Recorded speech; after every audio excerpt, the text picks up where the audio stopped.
स्टेजची सिच्युएशन असते प्रत्येक बॉडी बिल्डिंग शोमध्ये.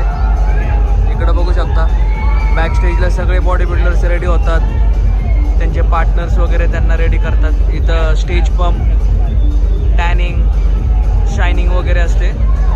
आणि इथं वेलवर्सने कास्ट लोडिंगसाठी peanut butter, cake rice, brown bread